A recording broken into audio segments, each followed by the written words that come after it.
Today we're continuing our theme of from moving from the ordinary to the extraordinary.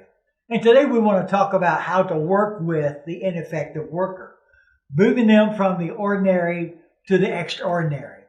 Years ago, Rick Warren, pastor of Saddleback Valley Community Church in California, wrote a book called The Purpose-Driven Church.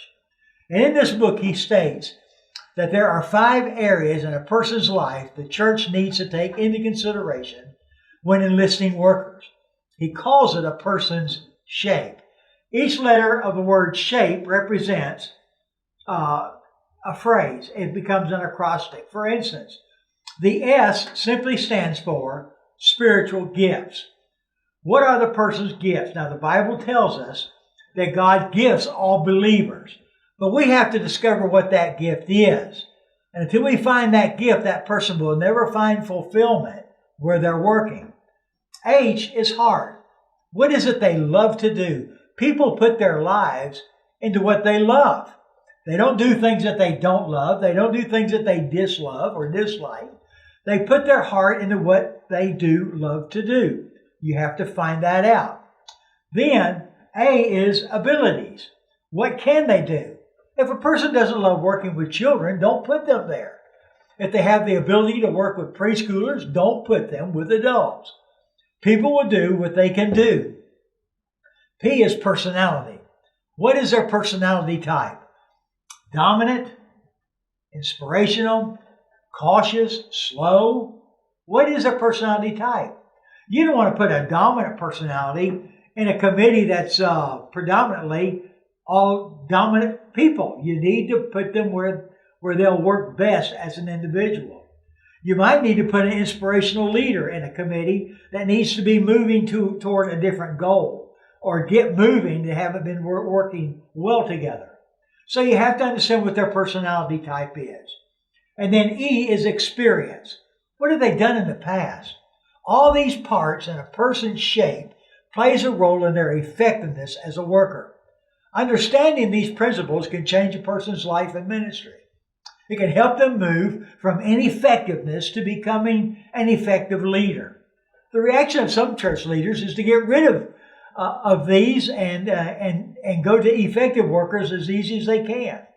The question is often asked, how can I get this person out of this position? Remember, there is a workable solution to every problem. A colleague of mine once said, don't look at a situation as a problem. Observe it as a challenge. And he would go around the office, sometimes yelling, saying, it's a challenge. Well, it is a challenge. But if you let it become a problem, it will be a problem. So look at all situations as a challenge that needs to be overcome, that needs to be worked through. So the next thing you need to do is prayer. Pray for the ineffective worker. Pray for a changed attitude. Prayer changes things, lives, and situations. Problems can be avoided by working within the framework of prayer. Paul wrote to Timothy and said, I thank God whom I serve with a clear conscience that the way my forefathers did, as I constantly remember you in my prayers night and day. May God give us church leaders who pray for their leaders and their workers night and day. This prayer, the prayer that we have for these individuals, is one of the biggest answers you will have to your situation. The problem is more of us complain about a situation than we actually work with a situation through prayer and let God move the individual. Then you want to enlist them properly. Share expectations. When approaching individuals, take their position and their position of leadership. Problems can be avoided if time is taken to share their job-related responsibilities. Develop detailed job descriptions. Review every detail with a prospective worker. Ask him or her if they are enlisting for the first time. Ask them to choose 3 or 4 job-related items that they will develop during the year. Add to the list each year until they're doing all the job-related expectations. Provide copies of all materials the prospective worker will use. Review the materials with the worker. Take time to show them how to use the resources and the curriculum. Offer and provide assistance in developing their leadership skills. Train your leaders and workers.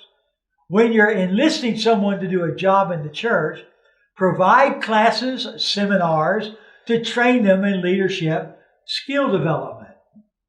See, when you offer training opportunities for all workers, you're teaching leadership principles. And these principles are going to be the guiding aspects to a person's life. The level of competency increases for trained workers. Trained workers have a tendency to stay on the job longer, reach more people, and produce more workers. Remember what Ralph Nader said? The function of leadership is to produce more leaders, not more followers. So then we commend and we encourage.